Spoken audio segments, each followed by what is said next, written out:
Hello and welcome to the Phoenix Wisdom Podcast. I am your host, Janet Sandberg, and I am here with my guests to talk about all things mental health. We talk openly and vulnerably about suicidal ideation and depression and anxiety and all the things that have gone on in our lives and a lot of people's lives. When I'm not doing the podcast, I am a metaphysics expert, which means that I do all the woo-woo things like Reiki and soul readings and helping people connect to their soul's purpose and passions to rebuild their lives after they've been through all the stuff that we talk about on here.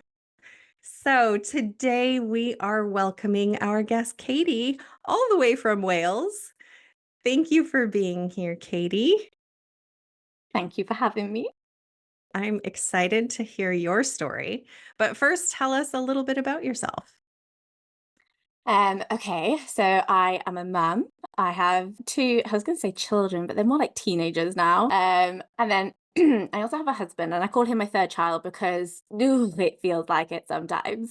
And I suffered with a chronic illness for 14 years. And it was rough, which we will get into. And then I went on accidentally, we say accidentally, it's not accidentally, it's totally the universe working at its own rate. But it was a spiritual journey in the end, and I have now been symptom free for 4 years. It's pretty impressive, seeing as my belief system was I will never get better. So Hmm. yeah, All right. that's me in a nutshell. All right. That is already amazing. So I can't wait to hear more. Let us go back to the beginning of, go back to the bottom, I guess, the deepest, darkest parts of this story. And you were feeling suicidal, and what was going on then? Yeah, so anyone that suffers with a chronic illness, even like anxiety, depression, it's like a constant in your life. It's always there. And so for me, I suffered with ME or chronic fatigue syndrome. It was very much, here's your symptoms. There's nothing you can do about it. So just adjust your life around it. And that's all I ever really got from the doctors. It wasn't, here, try this, or have you thought about this? There was just nothing. So I adjusted my life as one does. And it was a very small life because I lost friends, they went But and you did can't whatever do they anything. no, like my friends moved on and I was like, do you know, you're like excited for them, but at the same time you're like, man, I fucking hate you. Like, why? Why do you get to do that? And I've just got to sit here just plodding along, trying to survive.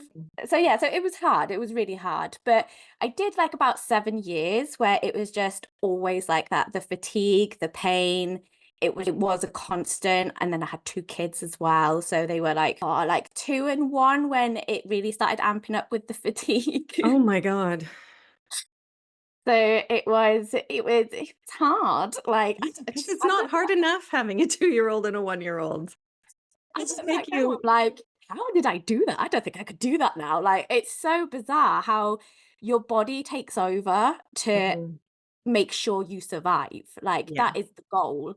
And it does it in so many different ways. So for me, humor is a way to survive. Like that is Mhm. how I got through everything. And I'd been diagnosed for roughly 7 years or so, and then a new symptom came out, which was these tremors and muscle spasms. And that was when everything got harder, it got darker, it got twisty, it was hoo hoo. And that was when it was like, well, how the fuck am I supposed to adjust to this? Like, Mm. I've done my adjusting. I thought I had it pretty good, it Yeah. wasn't a great life. I wasn't going out doing everything, but I was coping. I Right. was doing okay. Yes, I had moments where I was like, oh my God, I can't do this anymore. Like, but not in a way like I really can't do this anymore. It was just like, oh, today is fucking hard.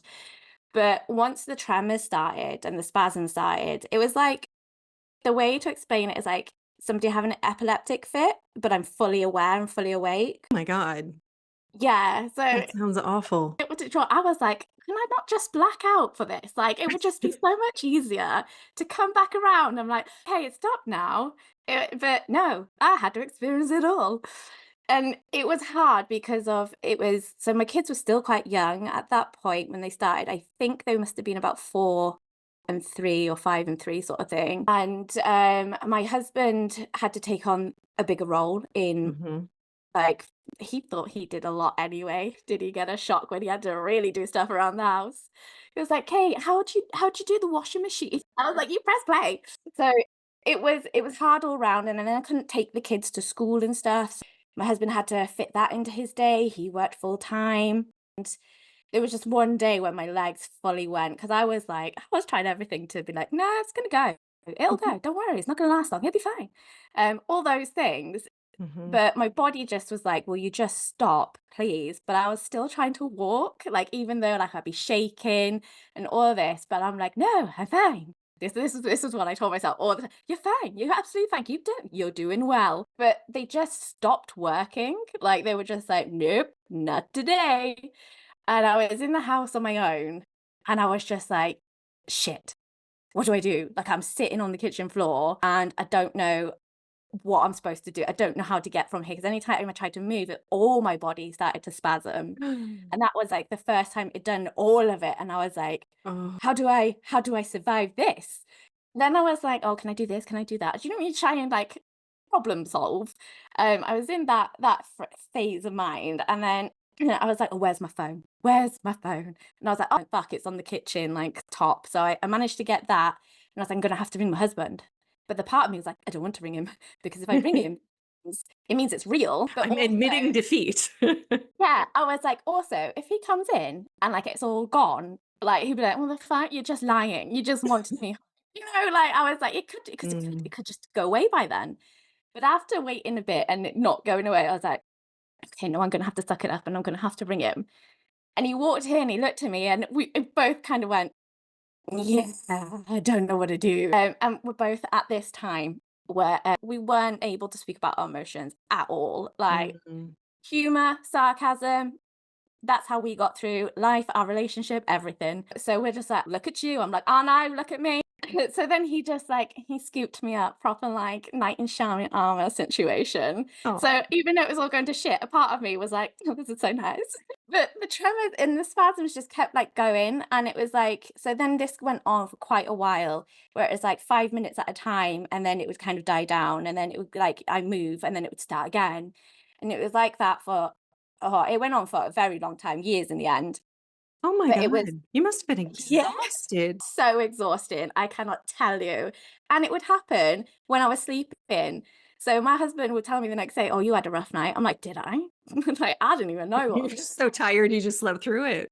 So, yeah, so it was just a case this is when it was like, my whole life became living on the sofa. So my husband would sometimes I was in and out of a wheelchair then. I try my best to make sure I got out of bed because I think it's so much worse if you stay in bed or not get out of your pajamas. So I'm trying to make sure that I would change at least into clean pajamas. And then I would have to then prep for the day of like having food and drink by me. So I didn't have to use extra energy to go and do that through the day. And then I would spend my day just trying to keep and charge any energy that was in my body because when the kids come home, I had to be a mum again. Mhm. So I had to be around them. And, they were young. So they were like active, screaming, shouting, laughing. But in my head, like they could have been talking normal. In my head, I'm like, it's like they're screaming. Do you know, like nails down a chalkboard? And all I wanted to do was scream at them to shut up. But Mhm. I couldn't because I knew that they weren't really screaming. It was just how I was experiencing it. So the sensory overload was really fucking hard. But I just became like a shell. I was like a zombie. Yeah. And I'm surprised that my sofa didn't have the shape of me by the end because I literally just lay there. And then it got to one day and I was just like, it's like Groundhog Day. It's like I'm doing the same thing every fucking day, and it's so exhausting. It's so painful. And I was like, oh, I don't know if I can do it. I just don't know if I can keep doing this. Yeah. I always get emotional, so I'm just going to prep you right now. That's okay. You'll hear my voice go, ooh. But it was really hard. And I was just like, I was binging on Netflix, anything so that I could not have to be in reality. Mhm. I want to give me fantasy, give me anything, give me magical powers, like anything where I'm like, oh yeah, this could be me. This is 100% me. While lying on the sofa, too scared to move because I might have a little attack. But mentally, I'm like, yes, I'm going to be a superhero. I'm going to be this. I'm going to be that. Until there's like a lull in the film or it stops and then you come crashing back down to your world. Mm. And you're like, I'm not a superhero. I don't have magical powers. Now what do I do? And that was the hardest time, was around that time, and I just remember sitting on that sofa and being like, I don't know if I can do this." And I think I can't everything the time frame is muddled as well because it's trauma and it's just like you have blanks. But we went to bed one night and I was just like, "That's it, I'm done. Yep, not doing it. Can't do it." But I was so exhausted that I couldn't go downstairs to get the tablets that I wanted to take, so I was just like, Do I try?" And but then every time I moved, the tremors would start. So then I'd wake the husband up. So then what do I say then? "Oh, don't mind me. I'm just going to end it all." Like, it's not a thing that you can just kind of casually put into a conversation, especially No. for me and him, where we didn't speak about our emotions. So he Right. didn't know how bad my mental health had gotten. And also he had his own battles going on of having to care for me, to live like this and have to do Yeah. everything else that I was supposed to be doing. Yeah. And And so worry about you. yeah, and I don't even like he doesn't even now, like he's still like we call him an emotional brick wall because he still emotions are just not his thing. And I had to learn his like body language, the little sort of facial expressions to know his emotions. But yeah, I woke up the next day and I thought, fuck. Like I was like, Oh. if he had like, it could have been that he woke up and I was just unresponsive, and the guilt, oh my god, I still feel it because, like, what that could do to him, no, well, obviously not just him, the kids too. But yeah, it's a rough one. Ah, I knew I should have got tissues before we started this. But it was a moment then that I was just like, I need to work harder here. This must have been actually before being on the sofa this day of what I call my destined for more moment. It sounds so No. fancy. No. But what it was is I was lying on the sofa again, back into Netflix, and again thinking, I can't do this. And I was just so tired and so exhausted. And I just had this moment, like, it's the weirdest thing to explain. So I'll do my best. It's like someone was standing at the end of the sofa, and all I heard was, "You were destined for more." Mm. Because literally just before that moment, I was thinking, maybe this is it. Maybe this was my life. Maybe this is what I was supposed to do, is just experience all that I got to experience. Because I was actually an athlete before I got ill and I did really well in it. So I was like, I experienced success in something that I really enjoyed. I found love. I had 2 children. They're amazing. I was like, maybe that's just it. Maybe that's what I was also, that was all I was supposed to do. And those were the thoughts that were going through my Mhm. mind when all of a sudden I just had that, "You're destined for more." It was like a whisper as well. It's like, "You're destined for more." But it hit me so hard. It Yeah. was the first time I had a moment where I was like, "Fuck yeah. Yeah, I am. Of course I am." It was like, I Uh, felt it through my whole body, yeah. which is so weird when you're in that place where you're so ready to end it all, and at the same time you're like, "Yeah. Yeah, no, I'm supposed to be here." And that was my sort of my crack, my hope, the something that to live for. Mhm. But what's more annoying is I don't like I had that phrase and then I was like, but now what? What do I do Yeah, now? Like, but how? yeah, yeah. I believe you. Yes, I believe you.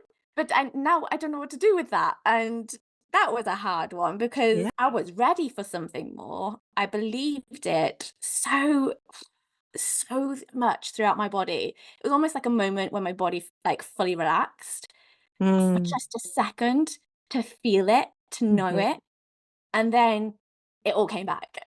But at that moment, I was like, yeah, it's okay because I'm destined for more. Like, I'm going to be Right. awesome. And eventually, I moved on to be an active participant in my own health because I was in total sort of victim mode.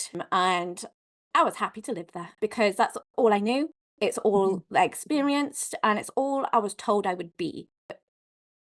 how would I ever believe I could be anything different if everyone else is telling me, "No, this is it." So, yeah. So that's like 1, 2 of the moments where I was, like, at my darkest, but it did spiral back around only just a year ago. It was, like, I got better at 4 years symptom free, and yet that fucking voice came back, and it was louder than ever, and I was like, "What?" I was like, "What are you doing here? I didn't invite you." And it was so loud that I didn't know how to deal with it, because when I was constantly ill, I was constantly fatigued. Then you've got the brain fog, and that was always just a buzz in the background, like, I just can't be here. Like, it was just Yeah. always there. Yeah. Yeah. When I got better, I never had it there. It was never in the background anymore. So when it came back and I didn't have the fatigue and I didn't have the brain fog, it wasn't dulling it. So it Mhm. was almost screaming in my head this time round. Yeah. And I didn't know how to deal with that because, one, I've been years since having to deal with those sort of things. But Yeah. two, I'd never had it that loud in, like, it screaming at me.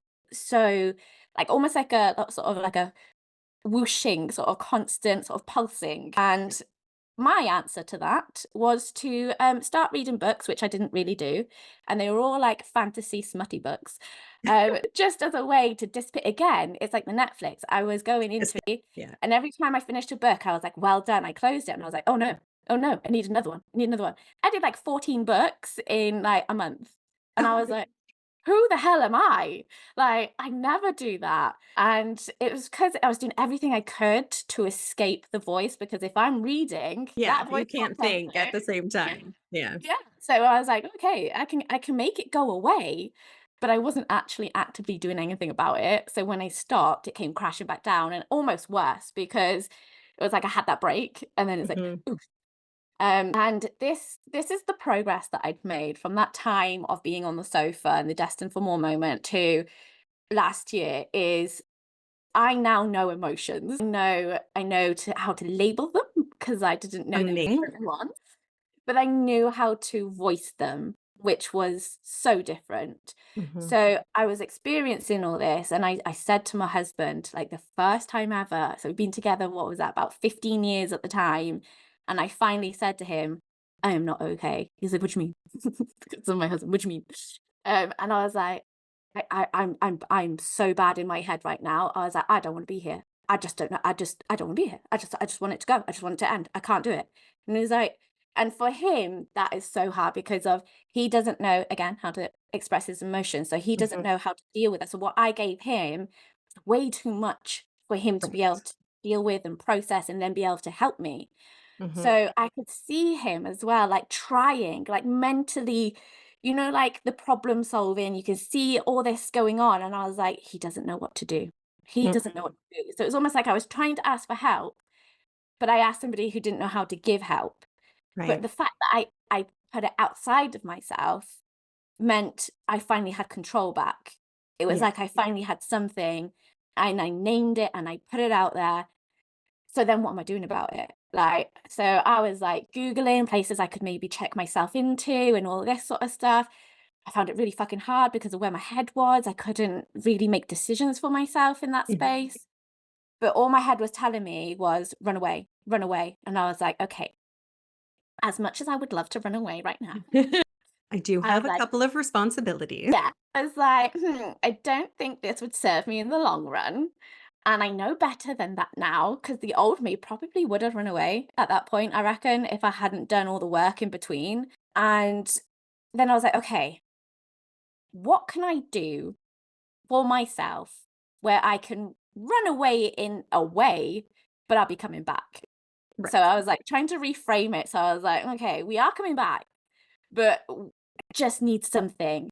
And I was like, okay, I need to just have a break from everyone, because I Mhm. was struggling with being a mum again and a wife again. And I took on all the responsibilities of everything because I could, Right. because I wasn't ill anymore. So I could do it. Therefore, I did Making up for everything. lost time.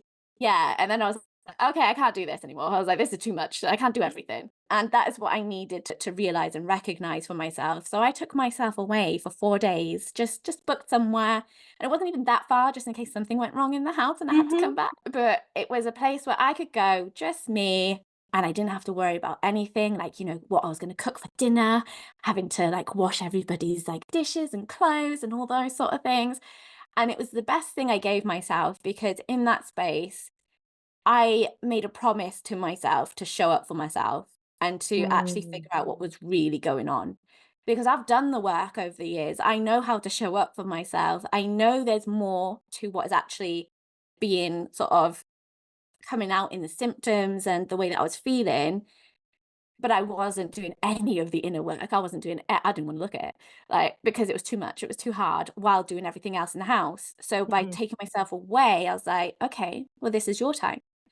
And I spoke to a friend for the first time in months, and she knew I wasn't doing great. She was like, "'Cause you're not messaging me." I was like, "I know, but I'm alive, okay? I will just keep messaging you to let you know I'm still alive." And then I rang her while I was away, and like a 3-hour conversation with me just bawling my eyes out, snots and all, like proper, like just everything came out. But it was the most healing thing I'd done for myself in a long mhm. time. And I took myself for walks because I could now. And I just did everything that I couldn't do before. And I witnessed where I was, what had kind of gone wrong, what I allowed to escape sort of my awareness. So I could have addressed it so much earlier. Like I Yeah, could have. I know I could yeah, have, yeah. but I didn't want to. That's hard. That hurts. Let's avoid that. So yeah, Just so shove it that down for another while yeah, until yeah. it bursts. Until it makes you look. So yeah, so that was interesting to experience those two different sides of it all. Yeah, But it's like now that I've experienced it last year, I now have the tools and techniques on how to deal with it. Now it's a louder voice if it comes back. yeah, Because it was like I was just missing some tools and techniques to do that, to witness it, to understand it and work through it.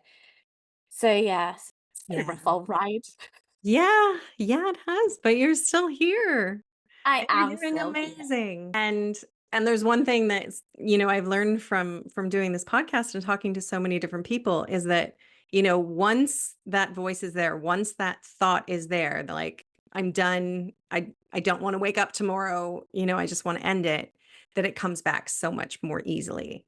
It Yeah. takes us a long time to sort of get there the first time, but Mm, once we've had that thought, feeling moment, and we've yeah. sort of acknowledged it, then it can just come back more easily. And sometimes totally unwarranted.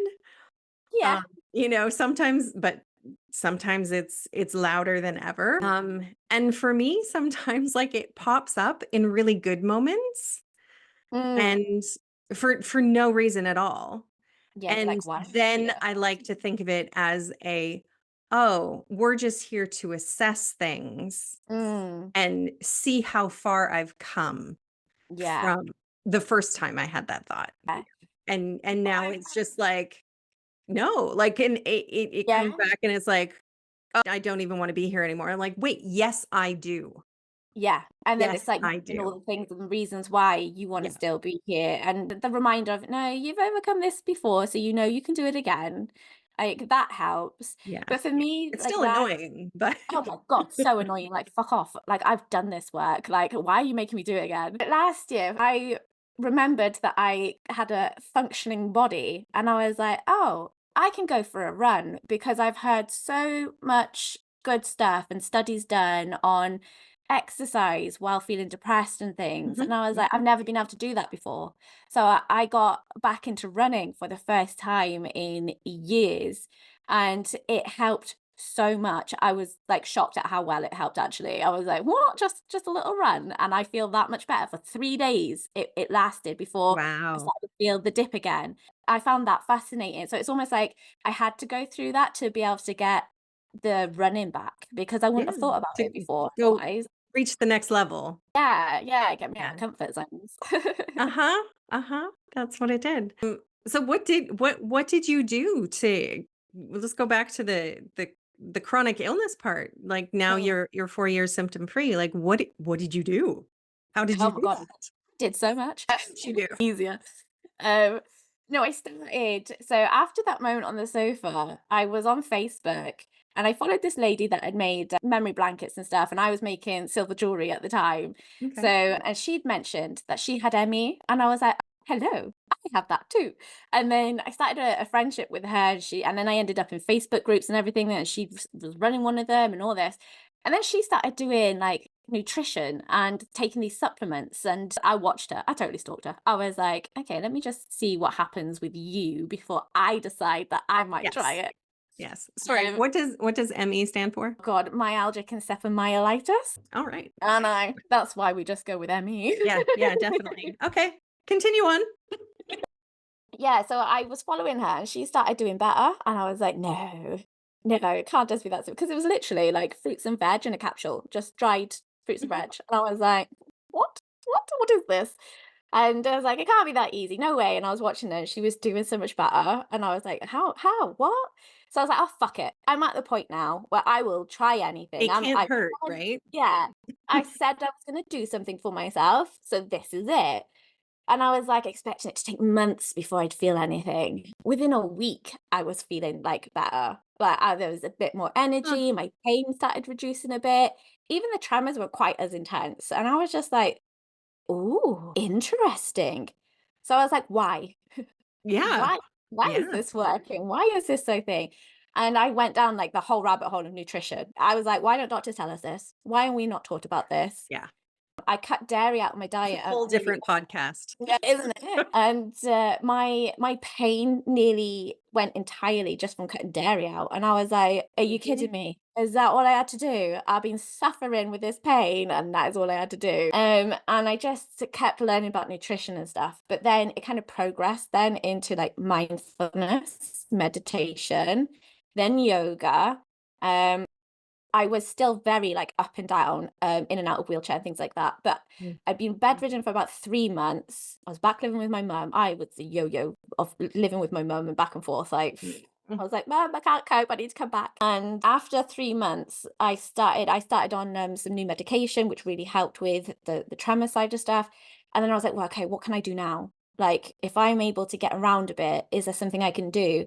And I seen other people trying yoga and stuff, so I was like, "I'll give it a go. I'll do, like, really, really gentle, barely have to Mm. move sort of yoga." Yes. Hold a And position for 5 minutes kind of yoga. Yes. that's exactly what I was going for, and it really helped my mental health. I was like, "What?" And I didn't have the payback like I would usually have of trying to, like, go for a walk or doing some other kind Mm. of exercise. So I was like, "Oh, I can actually continue doing this because it's not killing me here. Like, I'm alright after." And, I loved that, and I just felt so deeply. I found out I was breathing wrong as well, like, I was breathing back to front. So, like, when I was inhaling, instead of my stomach expanding, it was doing it the other way around. I was, like, taking a breath in, but, my belly was going inwards. Oh, So yeah, yeah, apparently that's it's not helpful. no, but apparently it's a very common thing. I was like, "What? How? When did this happen?" So I had to learn to breathe correctly, and I had to really concentrate on it because it was obviously a natural automatic response in how I was breathing. And when I learned, like, "Oh, yeah, because you expand so the air can fully go in," but it's just never been a thought before that point. Yeah. And it helped. It helped a lot. And then when I was getting anxiety, and, 'cause I got a car where I didn't have to use my feet, and it had these pedals and stuff on the steering wheels, Mm. and so I used to go and get the kids then, and they would bring them out to the car so I didn't have to get out of the car. It was lovely, so nice, great for my anxiety. And then when I started to do a bit better, I was like, "Oh, maybe I could get out." So I go out and get them and things, but then the anxiety hits. But I found that breathing helped. My God, Yes. on a whole other level. I was like, Mhm. "What?" I was like, "Why is it all these simple things like nutrition and breathing is helping me so much?" It was It's mind-boggling, basic things that we should know to stay alive. isn't it? The core things. And I'm like, "What? Magical things?" So yeah, so that was really interesting doing all that.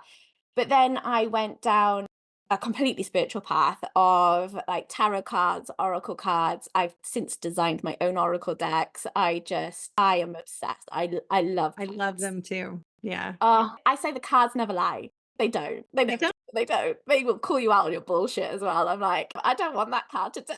And then you pick another one and it says the same thing, only different. Or you Mm. put them all back and you do it again, the same card comes out and you're like, "Oh, damn it, I have to listen now." But yeah, so I started doing readings for people as well because I just wanted to connect more spiritually. And that was so powerful to do that, to find something bigger than myself, because I think Yeah. when you are stuck in a chronic illness, everything becomes about how you were feeling, how much energy you have.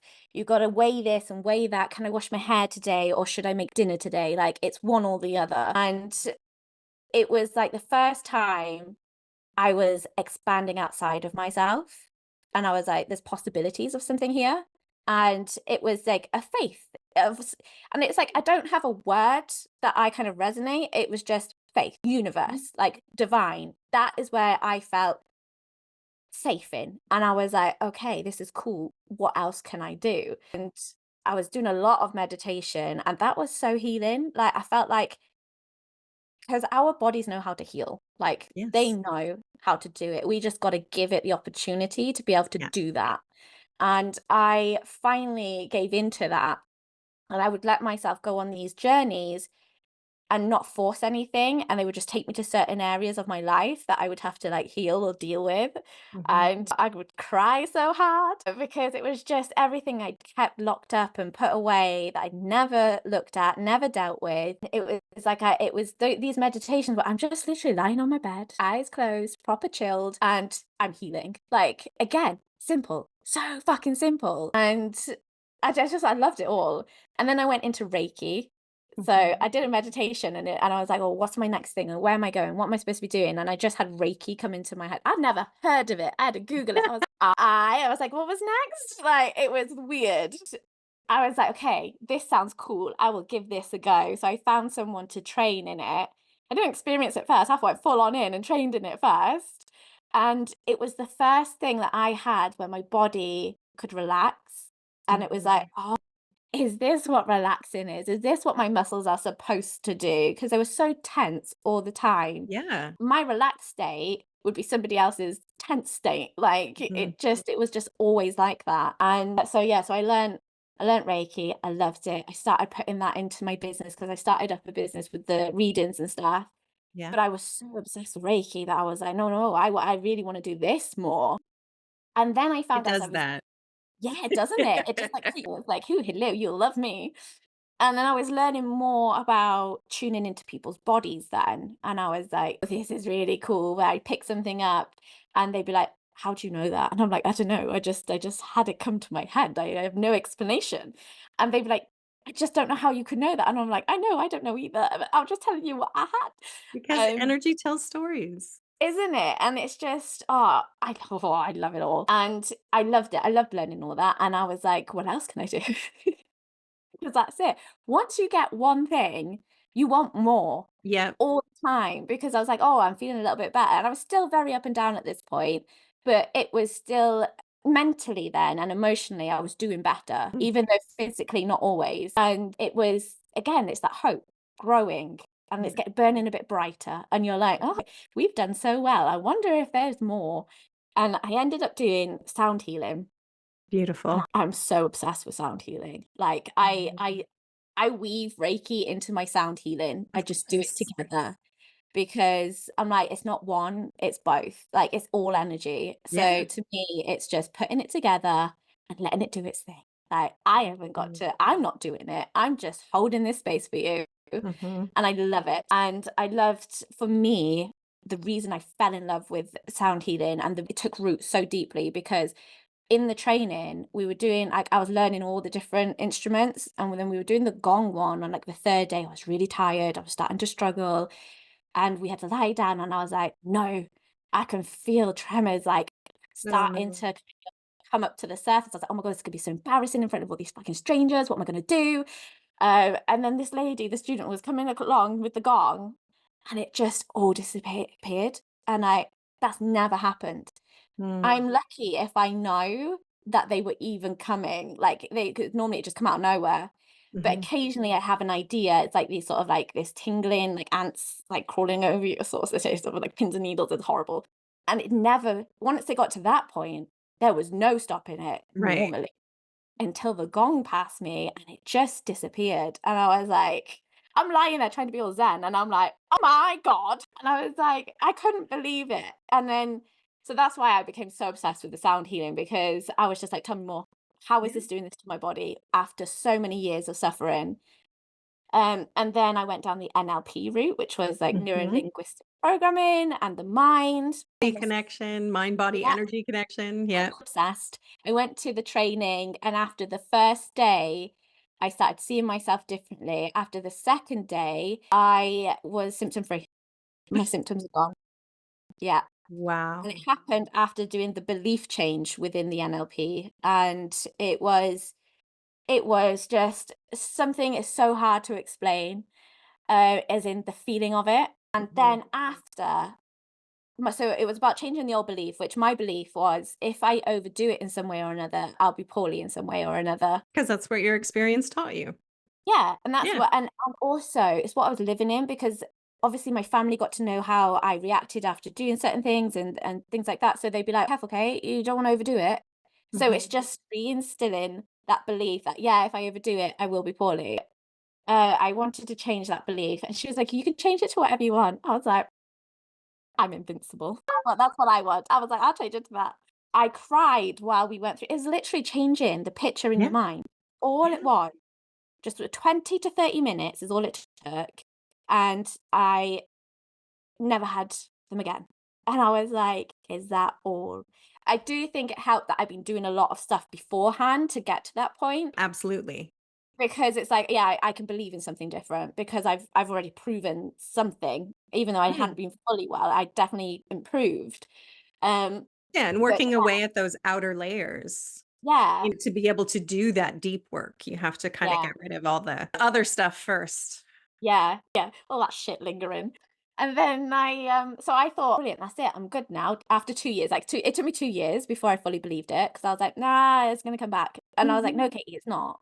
But it still lingered. Anytime I got tired, I was like, "Oh, no, here we go." Here yeah, So, here it comes. yeah, and I'm like, "Oh, no, that's just normal. People do get tired." Yeah. And then but what I found was I was still emotionally struggling with things. And I ended up doing a yoga teacher training that focused a lot on the sort of inner work side of things Mhm. and the trauma side of things. I spent like a year to 2 years dealing with the emotions, because I found NLP did all the mind stuff, but it didn't Right, actually do anything of the emotional stuff. right, Everything I learned in sound is that it's stored in the body. Your emotions are stored in the body. They're literally categorized through your body. Certain ones get kept in certain areas.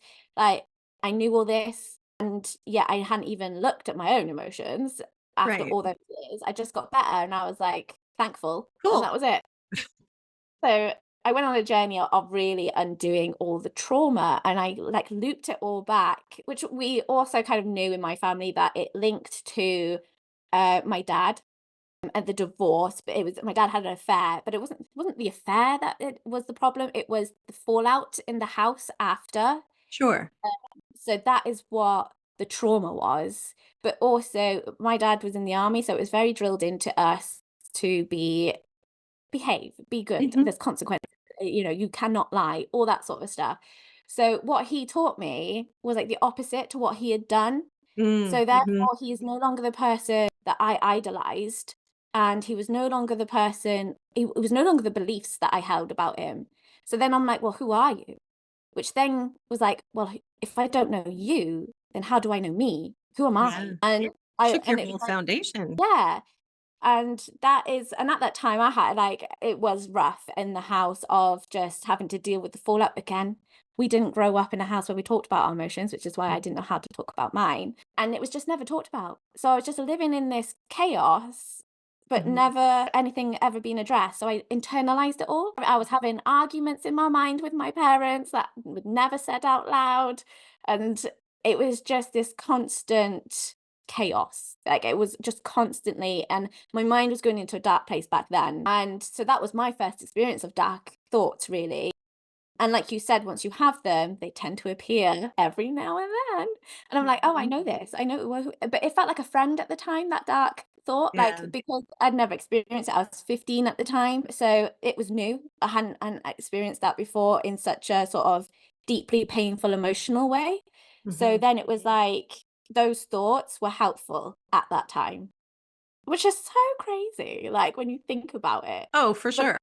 but but it that's was. how it feels. Yeah. Yeah, I was like, "Oh, you're my friend. You're gonna help me through this. You're gonna be the one I come to." Mhm. And then in time, I realized, "Oh, that's not such a good friend to have." But At a 15-year-old self, you don't know that. You don't know no, any of that. no, It's not taught to you.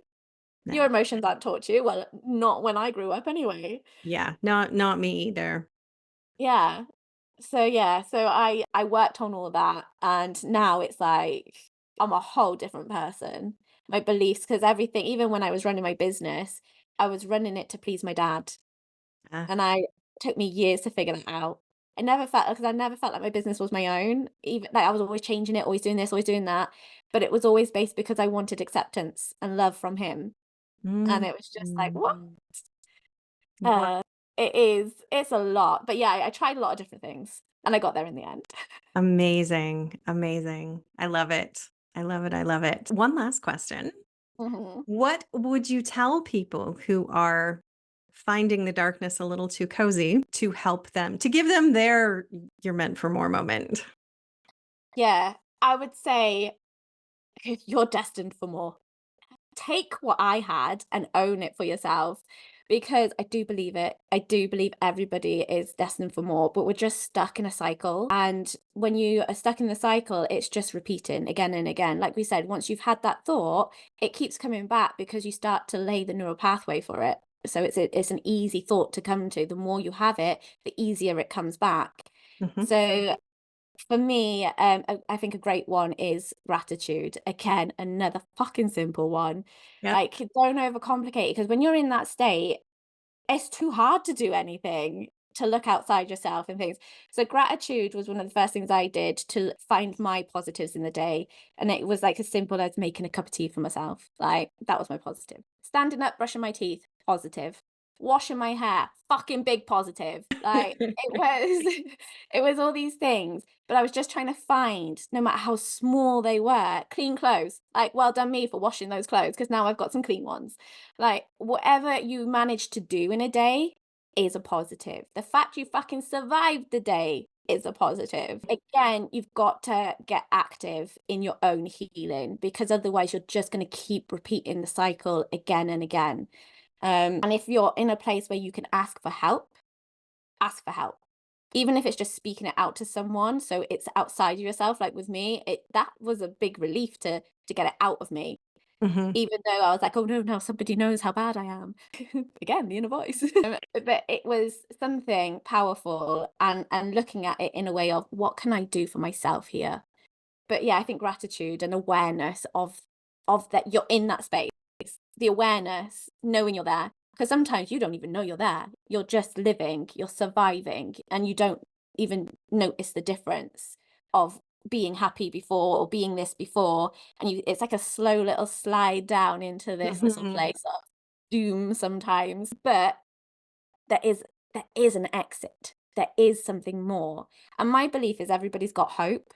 There is hope in everyone. There's a light within us, but it gets lost in the darkness of our past. So then it's like we can't find it, but it is still there. And that's why gratitude helps to bring that up a bit more, to go, oh yeah, I have got this. I've got a roof over my head. I've got children. Like whatever it is for you, to just name them and do it every day. Even if it's one thing that you name every day, Mhm. build it up slowly. Don't overcomplicate it. This is where we get stuck. We Yeah. overcomplicate everything, thinking that it's supposed to be like so hard to get better, but it's not. It's actually really easy little things every day that leads you out of the darkness. That's Yes. in my opinion anyway. Yeah. No, I fully agree. It's always those little simple easy things to start with. Mm, That yeah, and then you build on it. yeah. You don't have to, and if you're starting with gratitude, you don't have to start with a list of 10 things. So, No. So like just one sometimes you're like, thing, just "Just give one me thing. 10 things." I'm like, "What do you mean 10 things?" And then you're like, then you go circle back around to, "I'm not good enough because I don't have anything in my life," and then, "I'm unworthy," and all these things where Yeah, it's like, and "Oh, it's just one." overwhelming. Yeah. Yeah, Yeah. yeah, Start with one thing and go from there. and Build on just it. build from there. Yeah. Yeah, that's what I would. Wonderful. Thank you so much for being here today, Katie, and sharing your story and being so inspiring and vulnerable and courageous and sharing your light in the world. I appreciate you. Thank you. Thank you for listening. Remember that you are loved, you are worthy, you are valuable, you are meant for more, and that it really does get better. If you are in crisis, there are numbers that you can call or text to get the help that you need. That information for Canada and the US is in the description below each episode. If you are in immediate crisis, please call 911. We love you, and I hope you'll listen again.